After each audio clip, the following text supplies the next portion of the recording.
Any other idea? Okay, not taking much time because આપણે content ઘણું વધારે છે.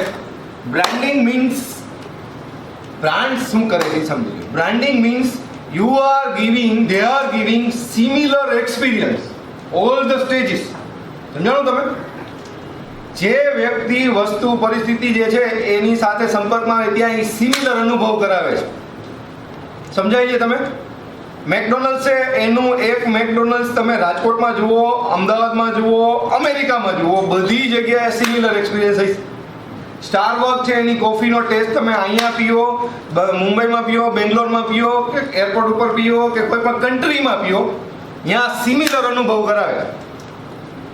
સમજાણું? જે લોકો સિમિલર અનુભવ કરાવે છે ને એમાં એને કોન્સ્ટન્ટ લોંગ ટર્મ થઈ ગયો છે, ધે આર બ્રાન્ડ. બ્રાન્ડમાં એવું નથી કે એ લોકો જ બ્રાન્ડ છે, તમે બ્રાન્ડ છો જ, પણ તમે નાની બ્રાન્ડ છો. પણ તમે સિમિલર એક્સપિરિયન્સ નથી કરાવતા ત્યારે તમે બ્રાન્ડ નથી. સમજાય છે? એટલે બ્રાન્ડમાં આપણે ટાટા, બિરલા, પછી આ કોલગેટ ને મારુતિ ને એ બધા નામ યાદ આવે, પણ તમે જુઓ કે Maruti, why Maruti is a brand, why KFC is a brand, why McDonald's is a brand, why Colgate is a brand. કોલગેટની એની પ્રાઇસિંગ ઓલ ઇન્ડિયા વર્લ્ડ જેટલે જગ્યા જ્યાં પહોંચે ત્યાં બધી જગ્યાએ પ્રાઇસ સિમિલર રહી છે.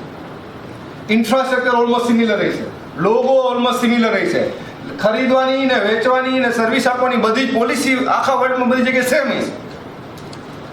તો એ શું આપે બધું સેમ રાખીને એ સિમિલર એક્સપિરિયન્સ કરાવે. તમને કદાચ એની કોફી કદાચ મને નથી ભાવતી, હું તો કહું છું, આપણે મોઢામાં નાખી ન ભાવે, પણ એ મોઢામાં ન નાખી ભાવે એવો જ અનુભવ બધી જગ્યાએ થશે એની કોફી. એટલે એનાથી એવા જ કસ્ટમરની અટેચમેન્ટ રહી શકે છે ને એવો ટેસ્ટ ભાવે. સમજાય છે? એવું જરૂર નથી કે આપણને ભાવે. સમજાય શું કહેવા માંગુ છું?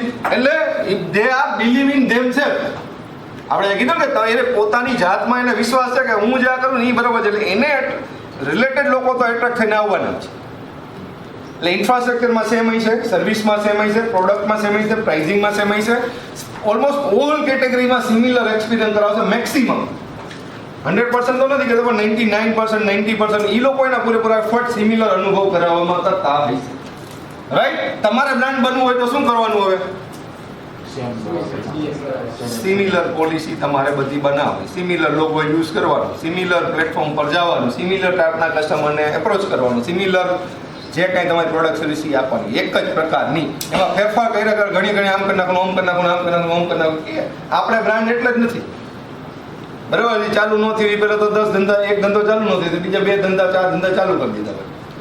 પછી એક જગ્યાએ પહોંચતા ન હોય, પછી જેમ આવે એમ લીધે રાખતા હોય આપણી રીતે. રાઈટ? તો બ્રાન્ડ બનવું હોય તો શું કરવું પડે?